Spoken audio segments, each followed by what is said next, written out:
قبروں کے قائل ہیں اور 2 جسموں کے قائل ہیں. مثالی جسم کوئی نہیں ہوتا، اشاعتی اس کے قائل ہیں. میں تجھے دکھاؤں مثالی جسم ہوتا ہے کہ نہیں ہوتا. کہتے ہیں جی مثالی جسم کوئی نہیں ہوتا. میرے آقا محمد عربی صلی اللہ علیہ وسلم، اللہ اللہ، ایک مثالی جسم جس کی ہم قائل ہیں وہ میرے آقا کی وفات کے بعد میرے آقا کو عطا ہوا. ہم اس کے قائل ہیں کہ میرے آقا کی روح مبارک ایک مثالی جسم ہے. لیکن ایک مثالی جسم تو میرے آقا کی زندگی میں بھی نظر آتا ہے. میرے آقا کی زندگی میں میرے آقا اپنے خواب بتاتے ہیں. بخاری اٹھا بخاری، صحیح بخاری میں موجود. میرے آقا بتاتے ہیں مجھے خواب آیا، میں نے خواب میں دیکھا کہ 2 آدمی مجھے ارض مقدسہ کی طرف لے کے جا رہے ہیں. کسے لے کے جا رہے ہیں؟ مجھے لے کے جا رہے ہیں.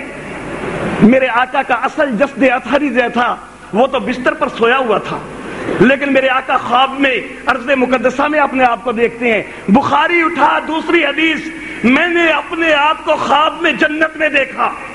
تیسری حدیث بخاری اٹھا، میں نے اپنے آپ کو ایک کنویں پر دیکھا.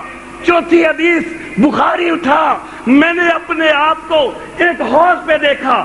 صرف بخاری کی مثالیں پیش کر رہا ہوں، ابھی تو خواب بہت سارے بے شمار ہیں. تو رحمت کائنات کا اصل جسم جو ہے وہ تو بستر پہ ہے، وہ بستر پر لیٹا ہوا ہے، سویا ہوا ہے. لیکن میرے آقا کبھی اپنے آپ کو جنت میں دیکھتے ہیں، کبھی اپنے آپ کو ارض مقدسہ میں دیکھتے ہیں، کبھی اپنے آپ کو یہ کہتے ہیں کہ میں نے دیکھا کہ میں کھجوروں والی سرزمین کی طرف ہجرت کر رہا ہوں. کبھی کہتے ہیں میں نے اپنے آپ کو ایک کنویں پہ دیکھا، کبھی کہتے ہیں میں نے اپنے آپ کو ایک تالاب پہ دیکھا. تو یہ جو جسم تھا یہ کون سا تھا؟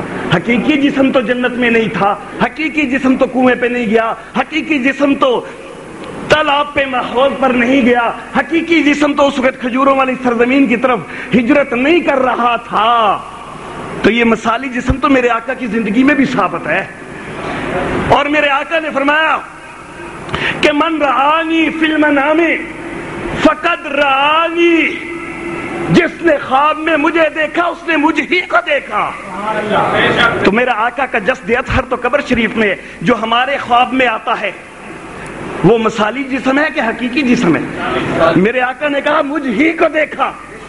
اور الحمدللہ ثم الحمدللہ، تحدیث بھی نعمت کے طور پر کہتا ہوں کہ الحمدللہ 3 دفعہ زیارت سے شرف حاصل ہو چکا ہے مجھے. تو وہ مثالی جسم تھا، حقیقی جسم نہیں تھا. اللہ اللہ. رحمت کائنات معراج کی رات میں بیت المقدس تشریف لے گئے، انبیاء کرام کو جماعت کروائی. انبیاء کرام کے حقیقی جسم کہاں تھے؟ اپنی اپنی قبور میں تھے نا. اور حضرت دانیال علیہ السلام کا جسم تو لوگوں کے سامنے پڑا ہوا تھا. حضرت دانیال علیہ السلام کی تدفین حضرت عمر فاروق کے دور میں ہوئی ہے.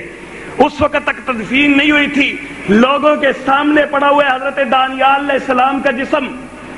بیت المقدس میں رحمت کائنات جماعت کرا رہے ہیں. تو یہ انبیاء کرام جو پیچھے جماعت سے نماز پڑھ رہے ہیں یہ حقیقی جسم تھے، یہ مثالی تھے؟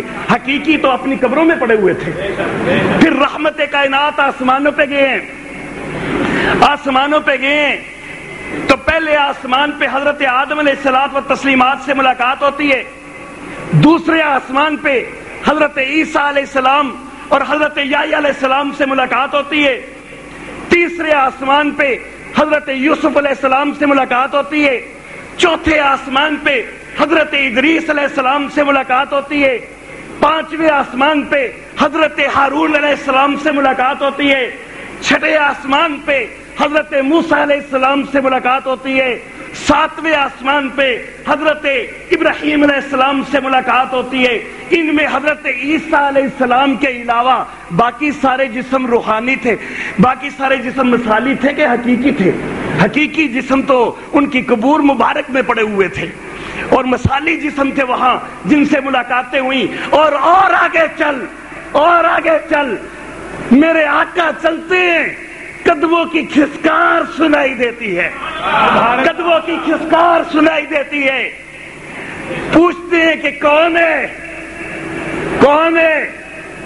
جبریل بتاتے ہیں ھذا بلال المؤذن، ھذا بلال المؤذن، یہ آپ کا مؤذن بلال ہے، یہ آپ کا مؤذن بلال ہے۔ بلال کی کیا صرف اوپر روح تھی؟ بلال کی صرف اوپر روح ہوتی تو قدموں کی کھسکار نہیں ہوتی، کھسکار جسم کی ہوا کرتی ہے، روحوں کی نہیں ہوتی۔ اور بلال حبشی سے پوچھو کہ کیا اس رات آپ کو بھی معراج ہوا تھا؟ یا میرے آقا سے کہو کہ بلال کو پہلے معراج ہوا ہے۔ بلال کا درجہ معاذ اللہ میرے آقا سے بھی بڑھ جائے گا کہ بلال کو پہلے معراج ہوا، آقا تو پیچھے قدموں کی آواز سن رہے۔ تو بلال کو معراج نہیں ہوا، بلال کا حقیقی جسم اپنے بستر پہ سویا ہوا ہے، رحمت کائنات اوپر عرشوں پہ اس کے قدموں کی کھسکار سنتے ہیں۔ تو مثالی جسم ہوتا ہے کہ نہیں ہوتا؟ اللہ اللہ۔